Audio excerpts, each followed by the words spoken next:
Et notre invitée ce soir, Anne Hidalgo, la candidate du Parti socialiste à l'élection présidentielle. Bonsoir. Bonsoir. Elle nous livrera son analyse de la situation géopolitique et puis cette guerre aux portes de l'Europe, le continent qui se mobilise pour les Ukrainiens. Le regard du philosophe Bernard-Henri Lévy à 21h30. Il a organisé un événement autour d'artistes, d'intellectuels cet après-midi. Mais on vous retrouve, Margot Haddad, d'abord pour nous faire le point sur les dernières images venues à la fois d'Ukraine mais aussi de Russie. Oui, des images extrêmement fortes ce soir, route.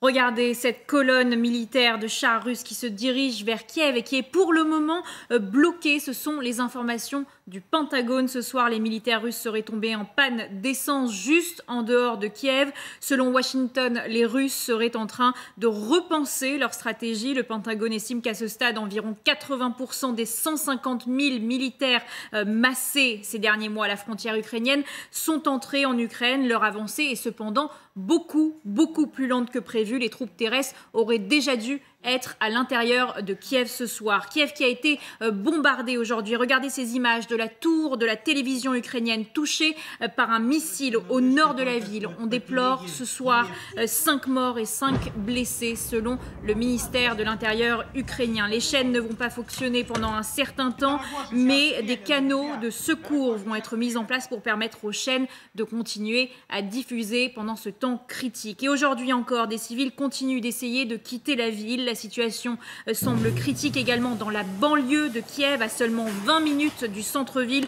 Les habitants ont filmé le nuage de fumée juste au-dessus de la banlieue de Bordianska. Autre ville ce soir sous les flammes, c'est la ville de Kharkiv à l'est, au moins 18 morts, dont 20 blessés dans cette ville au nord du Donbass et à la frontière avec la Russie. Regardez les dégâts des dernières frappes aériennes au sein même d'immeubles résidentiels. Volodymyr Zelensky a dénoncé aujourd'hui ce bombardement. Il le qualifie de crime de guerre. Des combats ont également eu lieu à une centaine de kilomètres au nord-ouest de Kharkiv. On prend la direction de Melitopol, ville extrêmement importante car c'est l'axe principal entre les deux ports du sud du pays, le port de Mariupol qui donne accès à la mer d'Azov et le port de Kherson qui donne accès à la mer Noire. Les séparatistes pro-russes sont sur place avec l'appui des forces armées russes afin d'encercler la partie sud du pays et de bloquer l'arrivage des armes des Occidentaux. Et regardez, la population de Melitopol résiste aussi. Elle essaie depuis plusieurs heures d'empêcher les chars russes de rentrer dans la ville. Pour l'instant, l'ouest, à partir de Lviv, reste en sécurité. C'est l'axe qui relie à la Pologne. Regardez ces images qui nous montrent l'arrivée du personnel de l'ambassade de France. Le personnel a été déplacé de Kiev en raison de la menace actuelle dans la capitale. Et puis, il y a d'autres personnes qui résistaient. Figurez-vous que ces personnes-là, elles sont en Russie. On prend la direction de Saint-Pétersbourg. Regardez cette vidéo. Des manifestants ont bravé les interdits aujourd'hui pour se rassembler et dénoncer l'invasion russe en Ukraine. Selon l'ONG russe OVD Info, plus de 6472 manifestants auraient été arrêtés en Russie depuis jeudi dernier. Merci beaucoup, merci Margot Haddad pour ces images fortes et rebonsoir donc Anne Hidalgo. Bonsoir. Merci d'être notre invitée. Votre réaction peut-être devant tous ces événements, en quoi vous en êtes touché, comment ça touche votre campagne? On écoutera dans un instant Volodymyr Zelensky. D'abord, bien sûr que je suis aux côtés des Ukrainiens qui défendent leur liberté, qui se défendent contre une agression de guerre de Vladimir Poutine. Je soutiens évidemment aussi les décisions très fortes qui ont été prises au niveau européen. L'Union européenne montre sa détermination.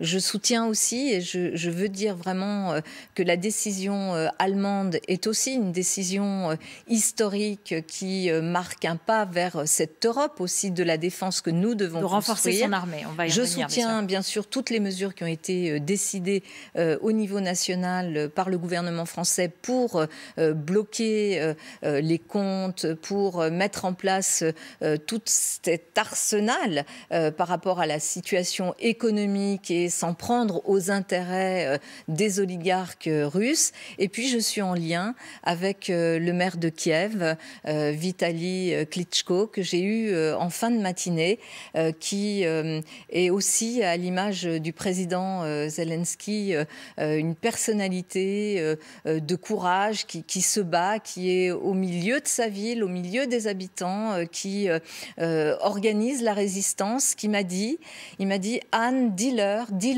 en France qu'il ne faut pas nous abandonner. Il faut que vous soyez avec nous. Il faut que vous soyez là. Je lui ai dit tout notre soutien. Je lui ai dit tout ce qui était en train de s'organiser, les débats, comment ici la classe politique, comment l'Europe était à leur côté et aussi prenait ce sentiment d'appartenance à l'Europe qu'il porte avec une telle force que ça nous touche. Et moi, je suis extrêmement pro-européenne, donc ça me touche profondément. Et il a conclu tout à l'heure en me disant peut-être demain il sera trop tard. Donc il se préparait bien sûr à cette attaque. À quel moment va-t-elle avoir lieu? Il y a déjà eu ce bombardement. Qu'est-ce qui va se passer? Est-ce que c'est vraiment quelque chose qui peut arriver cette nuit cette nuit ou pas? Mais vraiment, je suis extrêmement touchée par ce courage et cette force de tous ces Ukrainiens, tous ces gens qui s'organisent et qui prennent des armes, qui défendent leur liberté et au nom d'un idéal européen. Et puis, je veux le dire aussi parce que ce qui se passe en Russie avec ces opposants qui, au péril de leur vie, vont descendre dans la rue, ils savent qu'ils vont être arrêtés, ils savent qu'ils risquent la mort, mais ils le font quand même. Je pense que quand on est dans des situations comme celle-là, où ce qui est en jeu, c'est vraiment ce qui nous est le plus précieux, c'est-à-dire la liberté, ça doit nous amener aussi, nous, ici en France, à rehausser, à être dans les valeurs morales qu'il nous faut avoir face à une situation comme celle-là, qui est une guerre en Europe. Et ce que je vous entends parler, et c'est vrai que vous avez dit hier en sortant de la réunion avec Jean Castex, le Premier ministre, Poutine est le seul responsable de cette situation. Oui. Je soutiens les initiatives de la France, les mesures de sanctions économiques, les efforts de soutien à l'Ukraine, c'est ce que vous venez de nous dire. Est-ce que vous, candidate à la présidentielle, vous dites que vous n'auriez pas fait différemment du président Macron ? Là, dans cette circonstance, il faut défendre les intérêts de la France, les intérêts de l'Europe, avancer comme cela a été fait par tous les pays européens. Et je pense que le fait qu'il y ait aussi, par exemple, en Allemagne, un chancelier social-démocrate qui a pris cette décision-là, ce sont des éléments nouveaux aussi dans la discussion européenne. On a aussi des pays de l'Europe du Sud qui sont très engagés dans cette même perspective. Qui sont à gauche, l'Espagne, le Portugal, par exemple. Qui sont très engagés dans cette idée d'une Europe de la défense, qui est ce qui manque aujourd'hui. Donc dans cette crise, bien sûr que j'aurais fait tout ce qu'il fallait faire, qui est en train d'être fait, à la fois du côté des sanctions économiques. Je les ai proposées d'ailleurs. Dès le début, j'ai proposé aussi dès le début qu'il puisse y avoir des livraisons d'armes aux Ukrainiens, parce que pour moi, c'est une évidence que c'est comme ça que nous devons nous défendre. Et je sais, je partage ce point avec le président Macron, évidemment, je sais où sont nos alliés et où sont nos adversaires. On va en parler parce qu'à gauche, il y a des discussions et il y a des différences. À l'extrême droite et à l'extrême gauche, franchement, on a entendu quand même pendant plusieurs mois dans cette campagne électorale qui démarrait sans démarrer, des candidats dont Jean-Luc Mélenchon à l'extrême gauche, qui nous expliquaient à longueur de journée que l'agresseur pouvait être l'OTAN, que l'Allemagne était considéré comme quelqu'un qui ne pouvait pas être du côté de nos amis, que l'Europe n'est pas un idéal. Et on voit aujourd'hui, vous imaginez ce que ça veut dire, si on avait des dirigeants qui ont cette vision du monde et cette vision des alliances. Regardez les pays qui soutiennent l'initiative et l'agression de Vladimir Poutine. Le Venezuela, c'est avec des pays comme ça qu'on va construire des alliances demain. Donc les masques tombent. Et c'est très bien qu'ils tombent à un moment grave, à un moment où, je l'ai dit, il faut rehausser le niveau, y compris moral, que nous plaçons, nous, Français, qui sommes aussi dans une élection présidentielle. Il faut rehausser ce niveau-là. Et on ne peut pas raconter n'importe quoi ou faire le concours Lépine des solutions qui n'en seraient pas. Alors, pour moi, les choses sont très claires. On va y revenir parce qu'effectivement, il y a eu un débat à l'Assemblée nationale cet après-midi. Oui. Jean-Luc Mélenchon s'est exprimé. On va y revenir mais je voudrais d'abord qu'on revienne sur la guerre et par exemple, ce moment avec Volodymyr Zelensky au Parlement européen qui était bouleversant, qui était extrêmement fort. Puisqu'il est arrivé tout à l'heure en début d'après-midi en disant je ne peux pas vous dire bonjour parce qu'il n'y a pas de bonjour aujourd'hui en Ukraine et qui a parlé, a été très ému et a ému tout le Parlement européen bien sûr et qui a dit ne nous lâchez pas, aidez-nous et restez avec nous et on va l'écouter tout de suite. Nous luttons pour nos droits, pour notre liberté et pour notre vie. Et maintenant, nous luttons pour notre survie. Et ça, c'est notre motivation. C'est une motivation conséquente. Nous luttons en premier lieu pour être membres de l'Union européenne sur un pied d'égalité. Je pense qu'aujourd'hui, vous voyez comment nous sommes et qu'avec nous, l'Union européenne sera plus forte. Et sans vous, l'Ukraine restera abandonnée. Est-ce que vous approuvez cette adhésion éventuelle à l'Union européenne ou en tout cas un processus d'ouverture qui a été présenté ce matin par la présidente du Parlement, par la présidente de la Commission, comme possible ou comme ouvert éventuellement? D'abord, il y a déjà une demande d'adhésion de l'Ukraine et d'autres pays qui attendent peut-être une procédure trop longue qui fait durer ce temps d'attente. Mais bien sûr, ce qu'expriment ici les Ukrainiens, c'est l'idéal européen, l'idéal démocratique européen.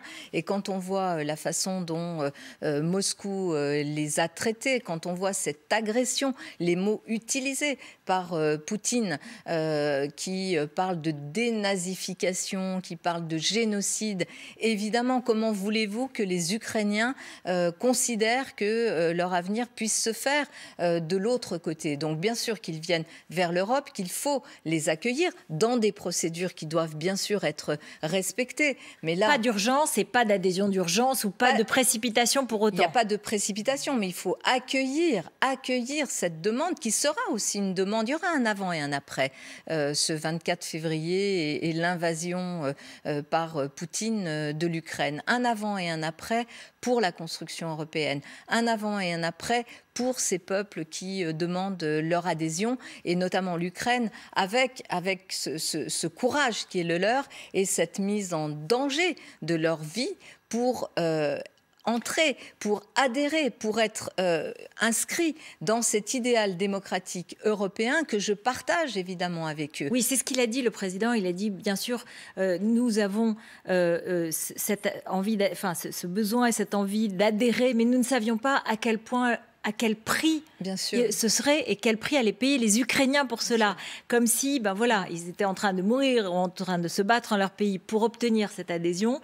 Pas directement, évidemment, mais que ce jour était marqué par cela.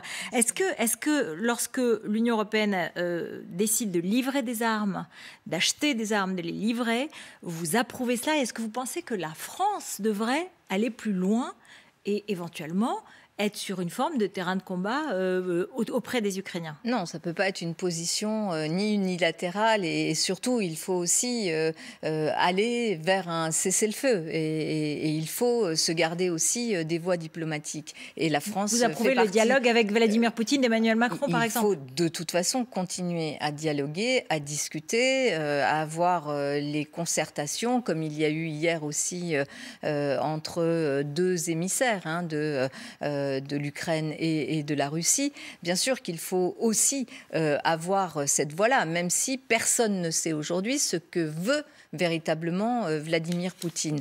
Mais pour moi, très clairement, oui, fournir des armes à l'Ukraine, comme l'Union européenne l'a fait, comme la France le fait également, c'est indispensable. Et il faut rester, parce qu'on va pas... On sait très bien que là, il y a aussi une mise à l'épreuve, qu'il peut y avoir, qu'il y a des provocations possibles et qu'il ne peut pas y avoir un embrasement du conflit qui nous amènerait à un conflit mondial dans lequel les forces de l'OTAN seraient engagées. On va aller à Kiev tout de suite, justement. Une grande prudence aussi à avoir, mais fournir des armes aux Ukrainiens, évidemment, je l'ai soutenu dès le début, avant même que ce soit décidé. On va aller à Kiev retrouver Florent Litzler, notre envoyé spécial, pour nous donner la température en quelque sorte de la ville ce soir, puisqu'on a vu la tour de la télévision brûlée, bombardée. Comment est l'atmosphère ce soir ? Écoutez, vous parlez de température, il fait beaucoup plus froid ce soir, je dirais glacial. Pas parce qu'il s'est mis à neiger depuis aujourd'hui, pas parce que le soleil et le ciel bleu sont partis, non, mais parce qu'on a l'impression qu'on est à la veille presque d'un cataclysme. La tour de télévision, vous l'avez dit, a été détruite. Concrètement, si aujourd'hui à Kiev vous allumez la télé, vous n'aurez plus de signal. Les dernières images qu'ont vues les Ukrainiens, et Dieu sait qu'en ce moment ils sont accrochés à chaque nouvelle, c'est celle de ces bombardements sur Kharkiv qui étaient diffusés en boucle sur les écrans. Elles sont désormais disparues de la télévision puisqu'il n'y a plus de signal, mais elles sont incrustées dans tous les esprits, ça je vous l'assure. L'armée aussi, qui jusqu'à maintenant passait simplement en ville, ne sortait pas trop de ses bases, est déployée partout. Il y a des checkpoints tenus par les militaires et plus par des civils armés, très très nombreux dans la ville. La plupart des habitants qui essaient de partir prennent maintenant n'importe quel train tant qu'il va dans une zone où il n'y a pas de Russes. Beaucoup de journalistes aussi, ça c'est un signe, sont en train de quitter la capitale, quelle que soit leur nationalité, quels que soient leurs médias. On a vraiment l'impression ce soir qu'un piège est en train de se renfermer très lentement sur la ville, alors que paradoxalement, il n'y a pour l'instant pas plus d'explosions dans les alentours, ni de sirènes d'alerte. Merci beaucoup Florian Litzler avec Alix Ponsard, donc sur place à Kiev. Effectivement, les journalistes aussi commencent à quitter la ville car le danger approche et on se pose beaucoup de questions sur ce qui peut se passer. Est-ce que vous diriez que nous sommes en guerre ? Est-ce que vous utiliseriez ce mot pour la France ? Parce qu'aujourd'hui, le ministre de l'économie a évoqué la guerre économique et financière totale que la France voulait livrer, puis il est revenu sur ce mot qu'il a jugé inapproprié et peu compatible avec la désescalade que la France souhaite. Oui, je n'utiliserai pas ce mot. Je pense que la France et l'Europe sont aux côtés de leurs alliés, d'un pays frère, d'un pays européen qui se veut pleinement européen, qui est agressé, qui est attaqué, qui est nié dans son droit à s'autodéterminer par un pays, par un dictateur qui enfreint les règles internationales, du droit international. Et donc, bien sûr que la France et l'Europe sont aux côtés de ce pays. Est-ce que l'Europe est en guerre ? Non, il y a une guerre en Europe. Il y a une guerre en Europe et qui, bien sûr, il faut qu'on soit dans tous les registres, y compris diplomatiques, pour qu'il y ait à un moment donné une désescalade. Mais une désescalade, comment négocier une désescalade avec quelqu'un qui est à la fois dans cet isolement, dans cette forme d'enfermement où personne n'arrive plus à comprendre quelle est sa stratégie. Est-ce que ce qui se passe là avec les camions, les chars, les véhicules russes arrêtés, est-ce que c'est vrai ? Est-ce que c'est une ruse ? On n'en sait rien. Parce que c'est quand même assez étonnant. On se dit, c'est la deuxième armée du monde et ils ont un problème de carburant. Ça paraît les informations du Pentagone, effectivement, qui montrent les convois bloqués. Donc, il faut, face à ce qui est en train de se passer, où il y a à la fois une part d'irrationnel total dans l'attitude de Vladimir Poutine, d'enfermement, parce qu'il est vraiment mis au banc des nations. On a vu tous les pays, non seulement ceux de l'Alliance, mais tous les pays, on a vu des décisions prises dans différentes sphères, enfin, que la Suisse, que... Justement, sur ces sanctions économiques. Que Monaco aussi s'engage dans ces sanctions économiques, est quand même une nouveauté absolue. Alors, en quoi les Français vont être touchés ? C'est-à-dire qu'effectivement, c'est un front commun et extrêmement fort et presque du jamais vu, des sanctions spectaculaires et cette unité à la fois européenne et d'autres pays qui ne sont même pas adhérents à l'Europe. Mais évidemment, on a un risque de contre-sanction, on a un risque de contre-coup, une crise économique, des prix du carburant qui vont flamber. Qu'est-ce que vous dites aux Français, comme candidate à la présidentielle, sur ce qui peut se passer maintenant ? Bien sûr, là, il faut aussi anticiper les conséquences économiques pour notre propre pays. Je l'ai dit dans les différentes adresses que j'ai pu faire au gouvernement et dans le cadre, bien sûr, de mes propos de candidate. Ça veut dire quoi ? Ça veut dire sur les prix du carburant. Le gouvernement nous dit on a dépensé 16 ou 17 milliards d'euros pour bloquer les prix, pour prendre un certain nombre de mesures. Je pense qu'il faut aller plus loin.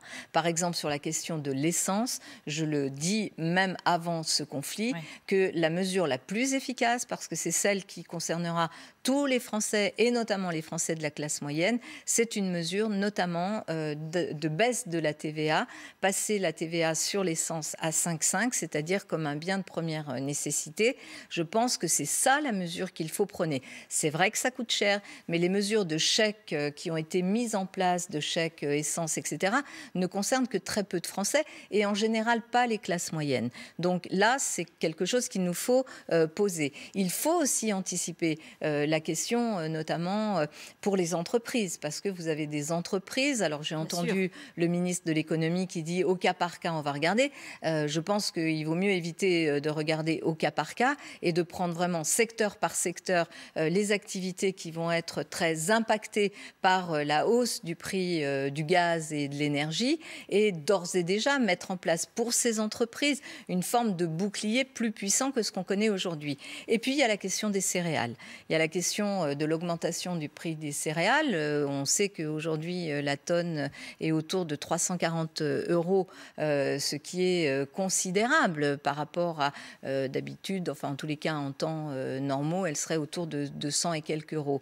Donc il faut absolument là aussi s'occuper de quoi ? Surtout des secteurs et notamment de l'élevage. J'étais hier aussi avec les agriculteurs, les organisations syndicales agricoles. Il faut les soutenir parce que c'est eux qui vont être impactés, essentiellement pour les éleveurs, parce que effectivement c'est du côté de la nourriture pour le bétail qu'on va se retrouver dans une difficulté. Donc là aussi, il faut les soutenir et anticiper. Et là, que l'Europe, et ça c'est une demande vraiment que je porte et que je continuerai à porter, que l'Europe organise aussi un plan de soutien, comme il y a eu le plan de relance après le Covid, un plan de soutien à l'économie européenne pour que cette économie ne s'effondre pas et pour que surtout les citoyennes et les citoyens européens puissent garder, je dirais, une capacité à vivre sans être trop impactés par cette crise. En un mot, comme maire de Paris, est-ce qu'il y a des oligarques, des biens que vous savez qui vont être saisis ? Enfin, il y aura un impact précis que vous connaissez déjà ? Je ne le connais pas dans tout le détail, mais je sais qu'il y a quand même un certain nombre d'hôtels particuliers qui appartiennent, notamment un à la famille de Vladimir Poutine, mais il y en a sûrement beaucoup d'autres. Nous, de notre côté, là, en tant que maire, moi, je m'organise pour l'accueil des réfugiés. On en parlera. Mais d'abord, la liste des oligarques concernés, elle est établie au niveau gouvernemental. Bien sûr. Et ensuite, ce sont des actions qui sont menées, évidemment, pas du tout par les villes. Mais bien sûr que Paris est une ville dans laquelle un certain nombre de ces oligarques ont leurs intérêts. On parlait des entreprises. Il y a des entreprises d'énergie qui sont liées à la Russie et qui produisent et qui vendent du pétrole, par exemple, ou du gaz. Quelle attitude vous attendez d'elles ? D'abord, Total, son attitude n'est pas acceptable. On est en train de couper absolument tous les liens économiques avec la Russie et Total nous explique depuis hier que, grosso modo, hormis le fait qu'il ne ferait pas de nouveaux investissements, il reste sur place. Ça n'est pas acceptable. Des décisions courageuses ont été prises et suivies par beaucoup de grandes entreprises du secteur de l'énergie. D'ailleurs, dans les sujets sujet qui, parce qu'évidemment, j'ai quand même des points de différence notables avec Emmanuel Macron. Je pense que cette crise, elle révèle quoi? Elle révèle que, les questions d'énergie et les questions d'inégalité sociale sont au cœur de tous les conflits passés, mais à venir aussi. Et ils vont prendre une ampleur beaucoup plus importante sous l'effet notamment de la crise climatique. Les questions énergétiques vont être encore plus importantes. Alors on nous dit, mais tout va bien puisque nous on est dans le mix énergétique. Et oui, parce qu'on a du nucléaire et qu'on est moins dépendant du gaz russe que l'Allemagne par exemple. Voilà, 20%. Qui était à 55%. Voilà, et nous c'est 20%, ce qui est en effet une bonne chose. Mais ça veut dire quoi? Ça veut dire que la question de l'énergie, la question du climat est une question géopolitique essentielle.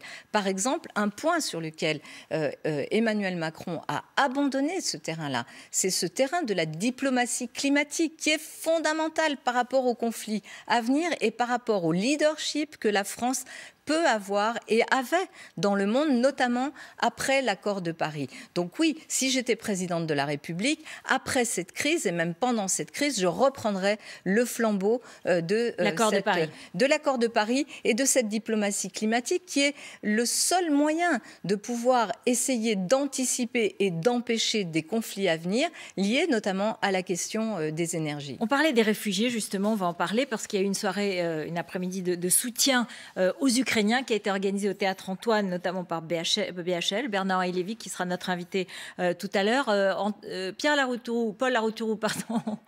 Vous êtes en direct avec nous du Théâtre Antoine. Il fallait bien que je le fasse une fois. J'aurais pu le faire aussi. Voilà. Vous êtes au Théâtre Antoine et vous avez assisté à cette manifestation de soutien aux Ukrainiens cet après-midi. Exactement, je suis donc, comme le reconnaissez, dans le vénérable Théâtre Antoine, ici au café, où notamment Jean-Paul Sartre avec ses habitudes. Vous le verrez avec votre invité tout à l'heure, Bernard-Henri Lévy. Il y a eu de nombreux invités internationaux qui ont envoyé des vidéos, comme Patti Smith, le général Petraeus et d'autres invités. Vous le verrez tout à l'heure. Dans quelques minutes, moi, ce qui m'intéresse, vous le savez, c'est la politique française. Il y a eu un moment politique intéressant. Vous y étiez, Madame Hidalgo, mais il y avait, vous allez le voir dans ce reportage avec Harmonie Pandignaga, une autre candidate à l'élection présidentielle, Valérie Pécresse, un ancien président de la République, François Hollande, qui a fait une petite blague, et puis également l'émissaire de l'actuel président de la République, Christophe Castaner. Ils se sont tous croisés en coulisses, on y était. Je vous propose de regarder notre reportage. Vont se succéder sur cette scène des amis d'Ukraine, des candidats à la présidentielle française. Merci Anne Hidalgo, merci. Maintenant, Valérie Pécresse. Castaner, c'est un moment d'union sacrée? Écoutez, non, l'union sacrée ne se décrète pas. Non, chacun doit prendre ses responsabilités. On peut se poser des questions, savoir si les alignés sur la Russie d'hier, aujourd'hui, sont des néo-convertis, ont changé. Et si certains se sont aperçus qu'ils se sont trompés ou qu'ils ont été trompés, c'est bien ainsi. Soyons tous mobilisés aujourd'hui pour soutenir le peuple ukrainien. Se joindra à nous un ancien président de la République. Bonsoir, Monsieur le Président. Il faut une union sacrée politiquement. N'essayons pas de devenir sur un terrain qui, pour l'instant, n'est pas le nôtre. Je pense que le seul terrain aujourd'hui, c'est celui de l'Ukraine. Qu'est-ce que nous pouvons faire par rapport à un pays indépendant, souverain, qui est envahi? Qu'est-ce que nous pouvons faire pour qu'il y ait une issue qui permette de sauver des vies? C'est quoi? Rideau de fer sur scène.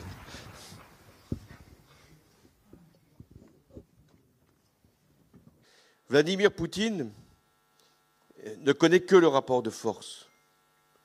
Et il n'y a de diplomatie possible avec Vladimir Poutine que sur la base et sur le fondement d'un rapport de force. Une jeune femme merveilleuse, Ina Shevchenko. Ma soeur, vous savez, ma soeur aujourd'hui, elle m'a envoyé un message.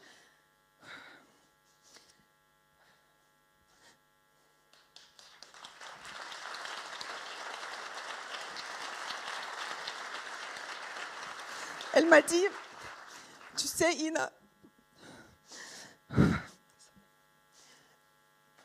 partout dans l'Europe, printemps arrive, mais en Ukraine, l'hiver commence. Voilà, merci Paul, merci d'avoir été d'avoir assisté à cette manifestation. Anne Hidalgo, vous y étiez. Oui. Qu'est-ce qu'il faut faire pour les réfugiés ukrainiens qui arrivent en Europe, dans le reste de l'Europe et notamment en Europe occidentale petit à petit, avant qu'on évoque la campagne présidentielle précisément? Il faut une coordination européenne. Ça me paraît absolument indispensable que ce soit à ce niveau-là qu'il puisse y avoir cette coordination, la répartition aussi en fonction des souhaits des personnes, parce que certains ont de la famille dans tel ou tel pays, mais que l'on puisse avoir cette coordination européenne. Ensuite, j'ai proposé au Premier ministre hier, lorsqu'il nous a réunis, qu'il y ait une coordination aussi à l'échelle nationale et que l'on s'appuie notamment sur les réseaux de villes, je pense à France Urbaine, les grandes métropoles présidées par Johanna Rolland, parce que c'est quand même là que vont se trouver l'essentiel des possibilités d'hébergement, d'accueil des familles qui vont arriver d'Ukraine. Donc nous sommes mobilisés par exemple à Paris pour organiser cet accueil, une cellule de crise. On a déjà recensé des centaines de possibilités de logement et aussi nous nous sommes intéressés, parce qu'il faut faire ce travail-là, aux jeunes, aux étudiants. Nous avons des étudiants ukrainiens qui ne pourront pas repartir en Ukraine.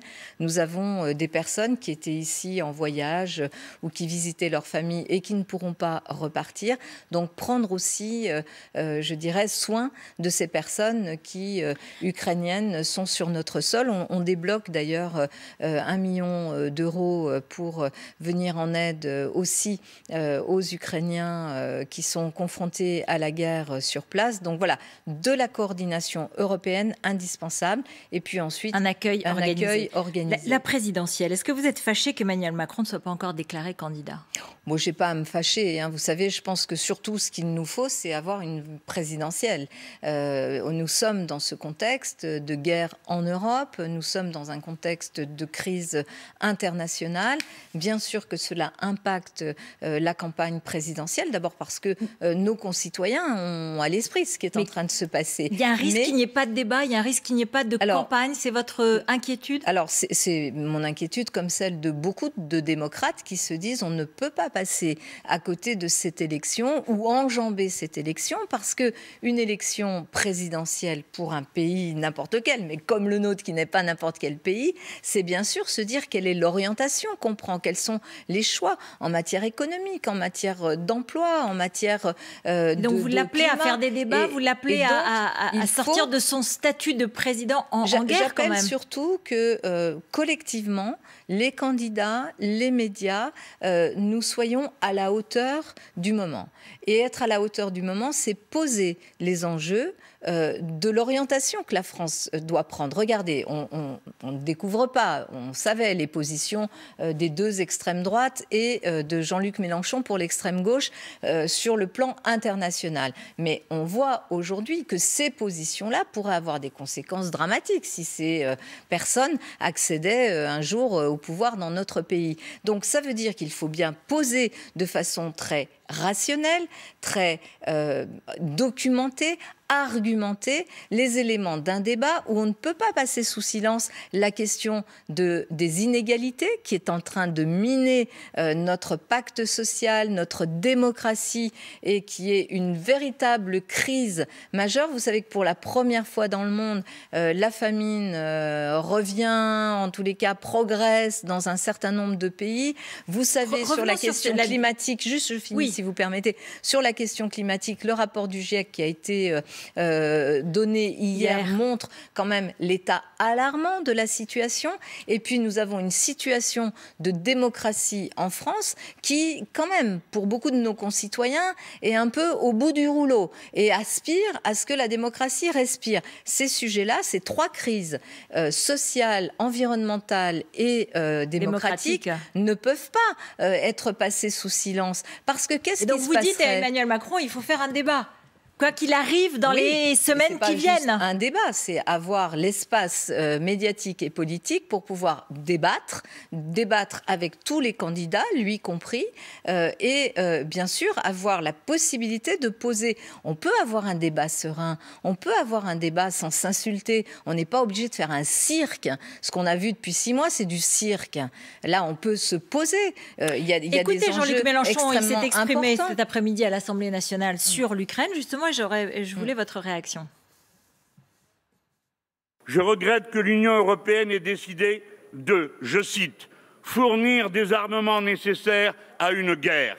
selon les termes du commissaire Josep Borrell, chargé des relations extérieures. Cette décision ferait de nous des co-belligérants. Un engrenage s'enclenche. Avec quelle légitimité? Quand notre Parlement l'a-t-il décidé? Pourquoi avoir rompu ce que le commissaire Borrell a lui-même qualifié de tabou de l'histoire de l'Union, à savoir ne jamais fournir d'armes à des belligérants? Vous savez, je suis scandalisée par les positions de Jean-Luc Mélenchon parce qu'il a eu plus que de la complaisance. Il a été dans un soutien aux positions de Poutine. Les agresseurs, c'était l'OTAN, c'était l'Europe, et il continue à le dire. Alors, il a vu que c'était moins acceptable. Il est pour la neutralité, il est contre oui. une intervention, enfin contre l'envoi d'armes par les Européens. Pour obtenir la paix, ça ne veut pas dire céder à des oppresseurs. Obtenir la paix, c'est dans la démocratie. Et bien sûr que nous sommes, et je suis une femme de gauche, républicaine, européenne, attachée à quoi? À l'universalisme, à l'état de droit, au droit des peuples à disposer d'eux-mêmes, à tout ce qui fait la grandeur de la France. Et je m'inscris, moi, dans cette grande tradition, dans cette grande famille de la gauche française qui n'a jamais considéré que le dialogue avec les dictateurs était une porte de sortie pour éviter la guerre. Je fais partie de ces femmes... Il est munichois pour vous? Je ne vais pas dire qu'il est munichois, mais ses positions sont absolument inacceptables. Et au moins les masques sont tombés, parce qu'on nous expliquait qu'il pouvait y avoir un vote utile à gauche pour Jean-Luc Mélenchon. Vous imaginez la tête du vote utile avec Jean-Luc Mélenchon et les positions qu'il prend pour la France sur la scène internationale? C'est absolument inadmissible. Moi, je suis de cette gauche républicaine, européenne, universaliste. Je n'ai jamais varié. Il faut de la solidité. Cette solidité-là, je la porte dans le débat. Et il faut, pour revenir à la question du débat, que ce débat ait lieu. Que ce débat ait lieu, parce que s'il n'a pas lieu, alors, effectivement, nous aurons des difficultés. Il y aura un problème de légitimité. On ne peut pas se permettre ça. Les défis à relever sont beaucoup trop importants dans les 5 ans qui viennent pour qu'on se permette de passer par-dessus cette élection présidentielle sans donner une légitimité forte à celle ou celui qui aura gagné. Et c'est ça la beauté de la démocratie. Accepter le débat serein, respectueux. En tous les cas, je nous appelle à faire un saut aussi morale dans la façon dont nous appréhendons cette élection présidentielle. Merci beaucoup Anne Hidalgo. Merci d'être venue commenter bien sûr cette situation qui percute la campagne présidentielle, mais sur laquelle évidemment l'avis de chaque candidat est très important. Merci d'être venu sur notre plateau.